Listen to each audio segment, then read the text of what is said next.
Hello, everyone, and welcome to the Red Hour, a show I do twice a week where I throw a little chaos into Star Trek by reviewing a random episode.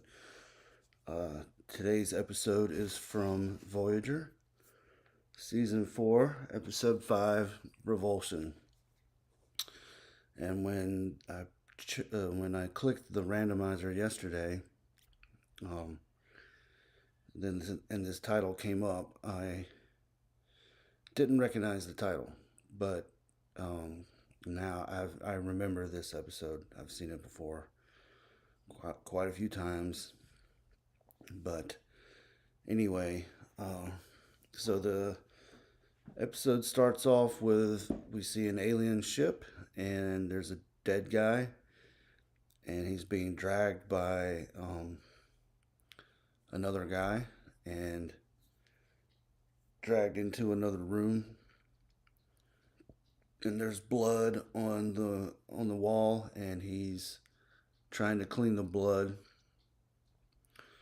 And then we see that he's a hologram because he keeps flickering in and out, and he's glitching and stuff. So he rushes to send a distress signal, a distress call, and that's the teaser. But so then after the teaser, everybody, the bridge crew is sitting around in the mess hall, and they're all eating dinner together. And Tom and Harry is telling a story about how they had rigged the security console to say "Live long and prosper." Basically, anytime uh, Tuvok tried to access it, and they're laughing and stuff like that. And then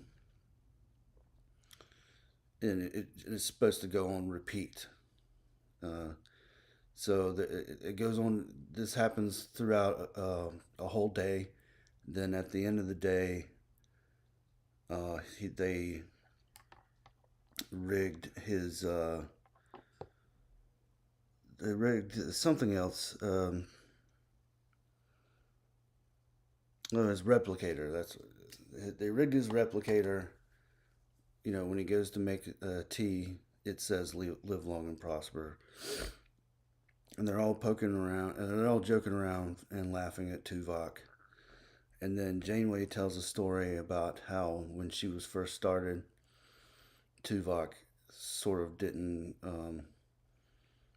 quite trust her enough and had second thoughts about her, and his instincts were right about a certain thing, and says that his instincts have always been right. And then she stands up, walks over to him, and gives him a pip and promotes him to lieutenant commander. Then after this, Tom and B'Elanna are talking in the hall, and he says, "I want to talk to you about what you said to me the other day." And I guess in a previous episode, she had told him that she loved him, and he kisses her, and basically, she's trying to say that he doesn't have to reciprocate, but he's basically saying that he's in love with her too. And then the doctor interrupts them and wants Paris to take over as a temporary nurse. Uh, and then Kim is talking to Chakotay, and Chakotay wants him to assist Seven to enhance the astrometrics lab. And Neelix is talking to Janeway, and they're supposed to meet up with a new alien race to where this would be his first assignment as ambassador to, or ambassador, the ship's ambassador. And So everybody's got they're sort of settling into their roles. This is the fourth season.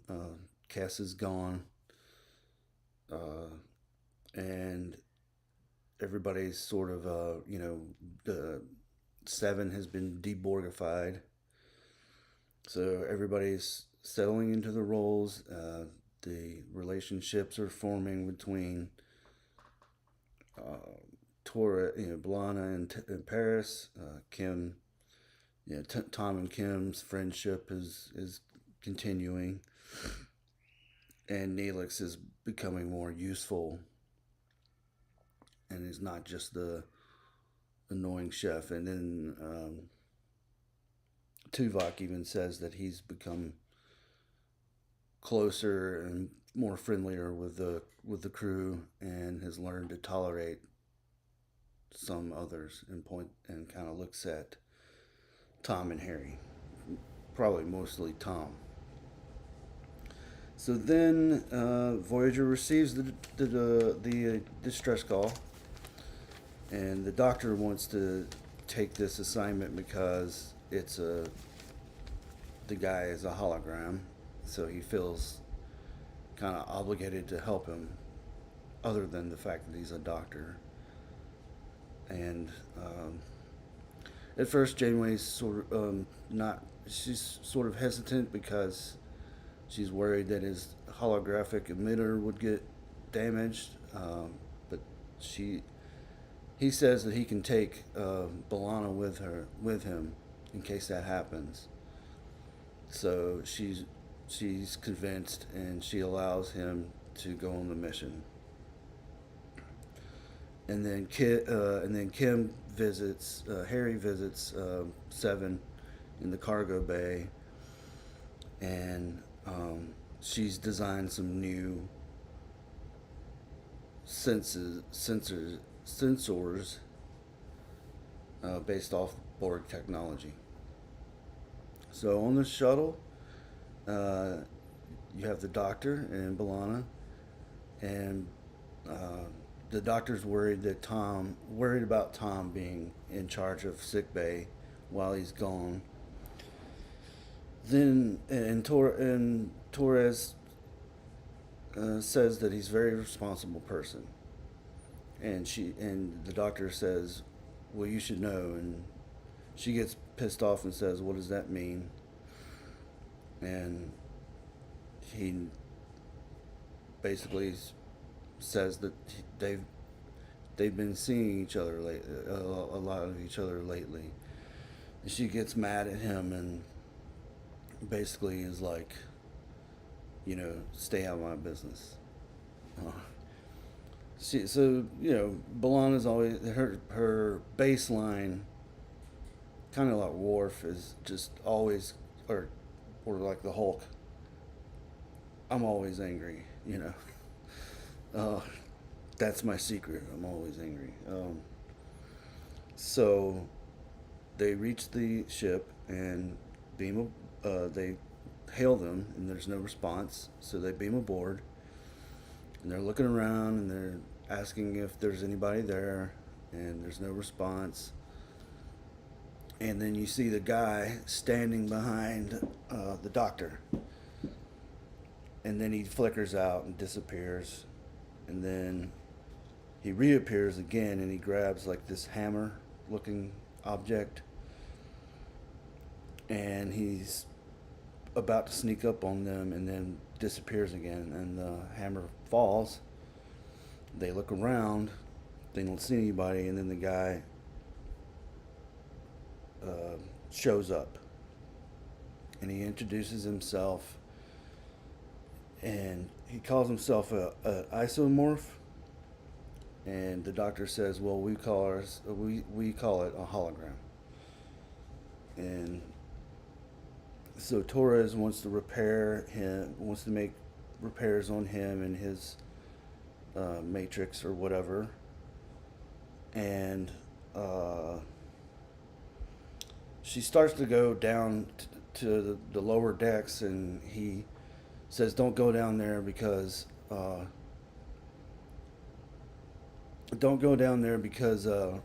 there's like a flood of antimatter, and then you'd be killed in a second or instantly, you know. And she thanks him and says he says that there's an area that she can work on him up up on this deck. So then the doctor wants to run a diagnostic on him, which he agrees to do that, and he wants to. The hologram guy wants to know more about the doctor, and and we have Gavin Blackburn in the house. It's been a while. Hello, Gavin. I know I've seen you around in other, maybe Doctor Admiral Teague or other uh, places on YouTube, other channels. He finally come alive. Yeah, it's been a while. And Gavin says that I like this episode. It was a good uh, standalone story. Yeah, I mean it's not bad. I'll get to the score. It's not it's not terrible, and it's a good story if you have 26 episodes. But if you only had 10, I would scrap it. You know, like these days. But you know, and then well, it was better than Starfleet Academy, and we'll put it that way. So back on Voyager, Seven is working on aligning these enhanced sensors, and or in in Discovery she says sensors, uh, or not Discovery, Academy. Goodbye Voyager standard. Yeah, okay, that clarifies things. Yeah. Um, anyway, she's working on these enhanced sensors, uh, and Harry says that she misaligned it, and so she's feeling more human now because she's making mistakes that the Borg would not. And Harry asks what she does for fun. She basically says she spends time in her alcove and goes over Starfleet data and something else. Basically, he points out that she spends a lot of time by herself. So back on the alien ship, the hologram ship, the hologram can't he's talking to the doctor about his mobile emitter, and basically he wasn't allowed to walk around the ship. He had to be confined to this one place. He explains that he's like a maintenance hologram, and the doctor encourages him to branch out to try to enhance himself. He says that he feels that he's part of the crew now, that he didn't start off. He started off as, he says that he is basically a glorified tricorder or something, and but then over time, you know, was able to walk around the ship and do other things and pursue his own happiness. Um, then we see Torres is working on a part of the ship, and there's like this big cable, electric cable that's flickering, and uh, she he sneaks up on her and startles her, and he almost walks into the cable, and she says, "Look out!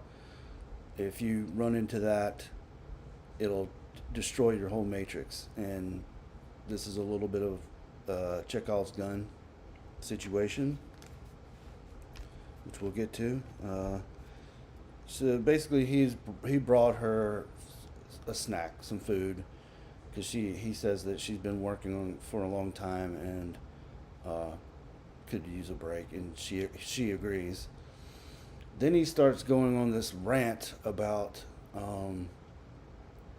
organics and how he's made of pure energy and he doesn't have to eat food, and he feels um, he looks down on organics and he feels superior to them and all this stuff, and she has like this frightened look on her face, and she's sort of backing away from him, and so he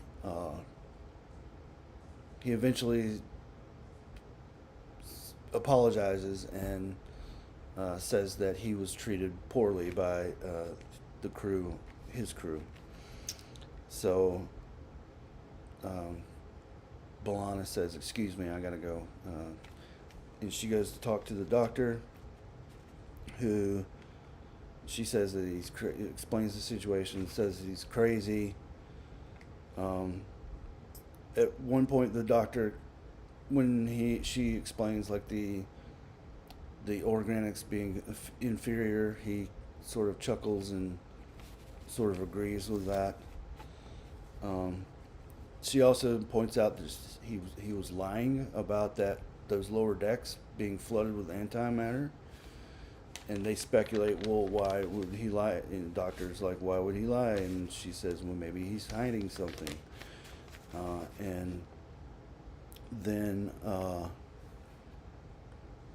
she says she wants to shut down his matrix while they figure all this stuff out. And then the doctor agrees. And right as they're talking about that, he shows back up and he is showing the doctor a holographic fish that he has, and says that he had to create it in secret because they wouldn't even let him have a pet fish, and asks if the doctor has a pet, and he says no, it wouldn't be wise to have one in sickbay because he doesn't have his own quarters. Um, so back on Voyager, they have to remove like this Borg. I forget what they called it. I tried to write it down, but technobabble thing. Uh, and so they have to do it on the count of three. They do it together, and uh, Seven is injured. Has injured her hand, and has to go to sick bay. So Harry takes her to sick bay. Tom heals the wound. It's a superficial wound, even though she says it looks it looks bad, but it's not. It's like a scratch. But then he says, I guess he does say that any deeper it would have cut like an artery or something. So I guess it was the way it looks. It doesn't look bad. So maybe they should have done a better job on makeup of that. And she feels bad because in the past, if it were the Borg, it would have just regenerated instantly. So she's feeling more humanized and human. And then she leaves.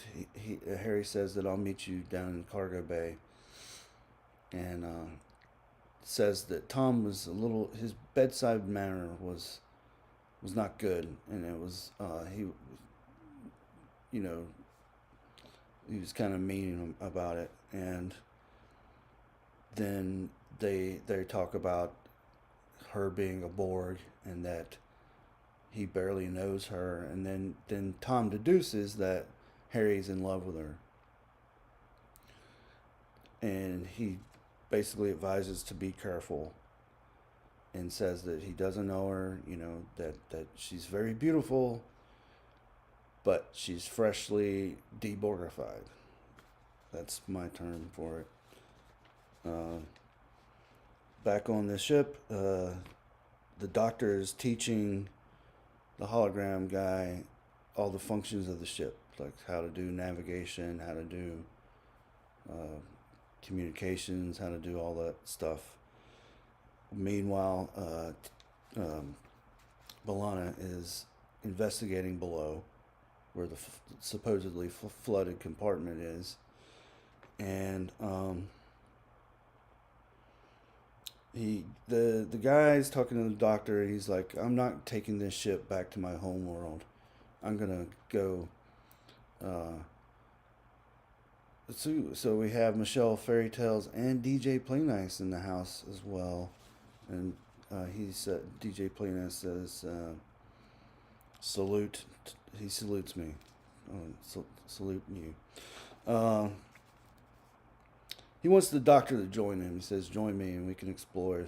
Uh, we can explore the galaxy together." And now, is that directly referencing Star Wars? I don't know, but it made me think of Star Wars.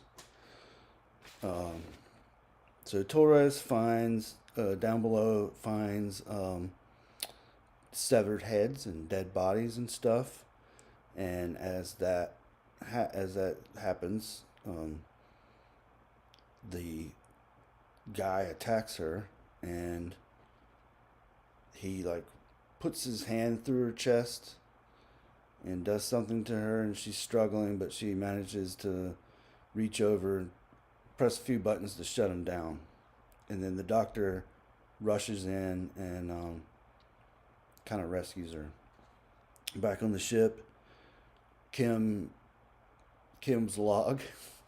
Uh, he can't stop thinking about Seven, and then he calls her to his quarters because he had been thinking. It's like late at night, and he'd been thinking about some of the things that they could do together to, uh, enhance the sensors and stuff. And then they have this conversation about like going out and doing something together, that doesn't involve work. And she realizes that he's in love with her, so she's on top of it too. She mentions that I've seen how you look at my body, and then we get one of the most famous scenes in Voyagers that you see in promotions all the time. I always forget that it comes from this episode, but he tells her she's talking about like having sexual relations, and then tells him to take off his clothes. And Harry Kim is probably the only human being or any type of being in the galaxy, if not the universe, that would be hesitant to get with 7 or 9, at least if you're heterosexual. Uh, and he gets nervous and says, "Oh, we need to kind of take it slow and blah blah blah." So then we get back to the ship, and the doctor is healing her, uh, healing Balana, and but they can't access the transporters. There's a dampening field that this guy put on, and but then she says that she shut down all of his emitters. And then the doctor says, "Are you sure?" And then the camera pans to that fish, the holographic fish, and then he pops up again behind her with that hammer looking thing and bonks her on the head, knocks her out. Uh, and then the doctor, he swings at the doctor, and then he knocks out the mole emitter. Balana comes to, and he's basically chasing after her. And she runs into this to this room where there's a console that he can lock her out. But it doesn't work. He reappears, and there's another one of those wires. That's why I mentioned Chekhov's gun, or in this case, Chekhov's wire. And she zaps him with the wire and destroys his matrix. Then back on the ship, Harry is talking to Chakotay, and Chakotay mentions that he's been doing a good job and that he wants him and Seven to work together, and he's hesitant, and doesn't want to do that and thinks that recommends that there should be an engineering team to continue the work for the astrometrics lab. And asks Harry what's up, and he's sort of dancing around it, and then he mentions that Seven said that they worked pretty efficient together, and wants them to stay together as a team. And then as he walks away, you see Chakotay give a little smile, and basically he's been messing with him because he knows, I guess at this point, the whole ship knows that Harry's in love with Seven. So that's the episode. So Gavin Blackburn. I would say this is a mid-level episode, and I gave it a 5 out of 10. But if you're saying it's good for Voyager, I would be willing to bump that up to a 5.5. Because there are some funny moments, maybe even a 6. Maybe even 6. Because there are some funny moments between B'Elanna and the Doctor, funny moments between Kim and Tom.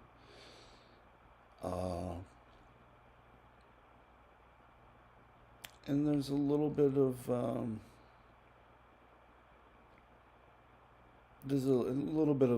the exploration of Seven and her character development. So yeah, I mean, if you were sitting right here and you made a case for a higher grade, I'd be willing to probably agree with that. So again, better than the shitty Starfleet Academy episode, which I'm going to do a review of tomorrow. I haven't had a time to do much of anything today. I watched the episode, made notes.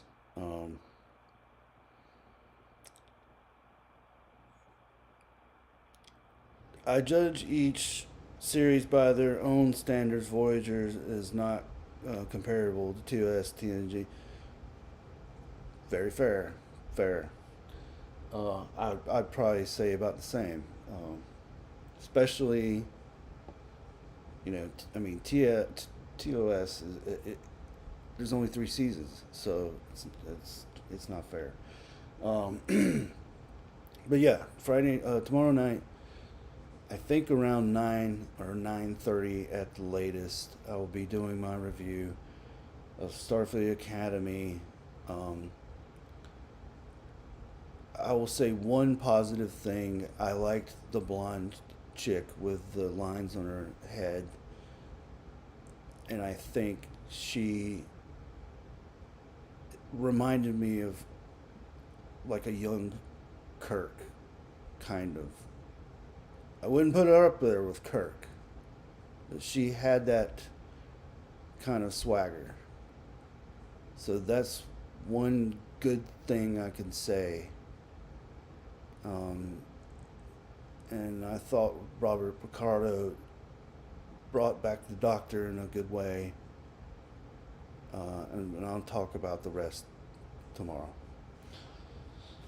Alright, so let's get to the... I haven't watched the second episode.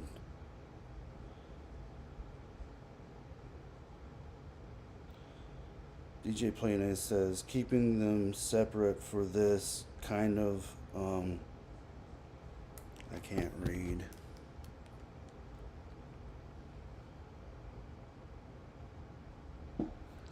This kind of evaluation is good policy. Thumbs up. Thank you. And Michelle Ferry. I didn't like Academy. I want there to be a good Star Trek, but this new stuff isn't it. Well, we are crossing our fingers that Star Trek United gets made We're just waiting for that you know Kathleen Kennedy's gone. So Kathleen Kennedy is gone. Doesn't mean that Star Wars is going to get better, but we finally the day has come. So when I never thought that day would come until she died. Uh, so there's hope that Kurtzman will be gone. This crew of writers will be gone, and we get Star Trek United.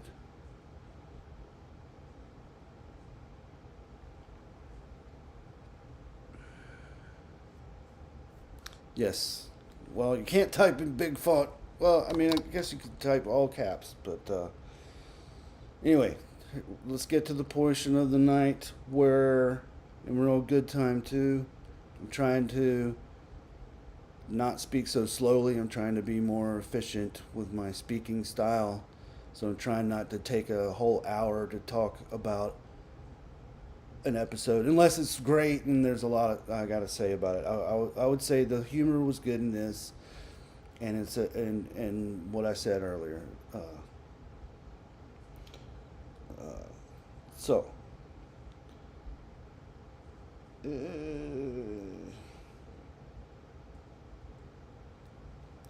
as you can see, we're on. The episode has not changed. I didn't accidentally press a button in my sleep or whatever.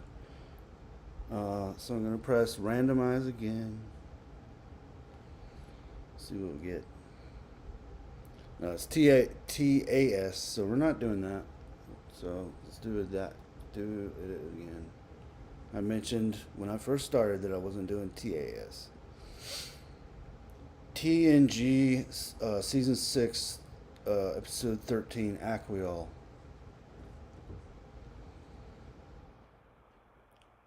I recognize the title. I don't remember what happens in that episode, but I think Riker is involved.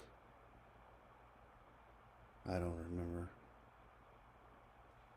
Season 6, so it's a good chance that it's not going to be horrible. And it's TNG, you know.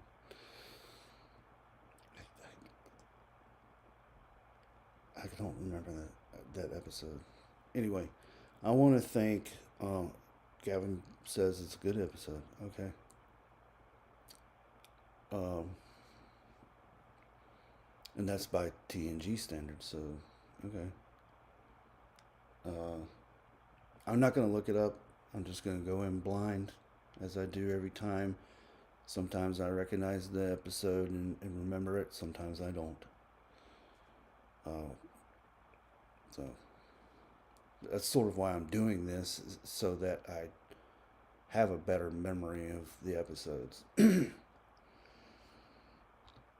DJ Play Nice says, you and your shows are getting smoother. I remember you saying one of the reasons you're doing the show is to improve and gain confidence.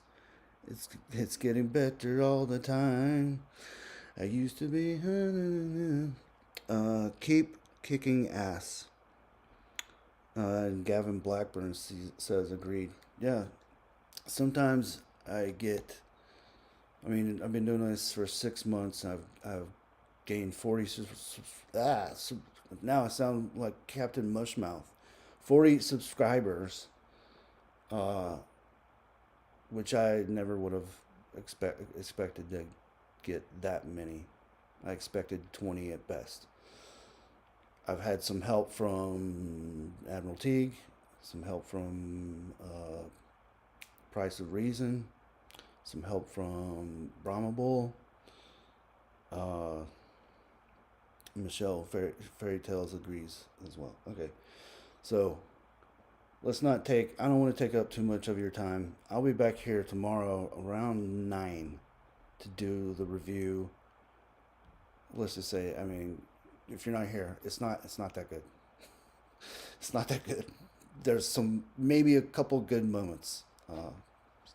So if you can't make it, it's not that good. And then I'll try to do the second episode. I don't know when, as soon as possible. Maybe Saturday or Sunday. Maybe Monday. Monday might be a better day. I want to thank Michelle Fairy Tales for showing up, DJ Play Nice for showing up, Gavin Blackburn, good to see you back. I'm glad that you could catch me live. And Michelle Ferry says, "Congratulations on getting 40 subscribers." Thank you. Hopefully, I can get to 50 and keep going. Keep going. Um, I will be back here tomorrow night, 9 ish. And then again for the Red Hour on Wednesday, same bat time, same bat channel. Uh, and I want to thank anybody that's lurking and anybody that watches this in the future. Live long and prosper. I hope that I hope that's not on repeat on my alarm or something.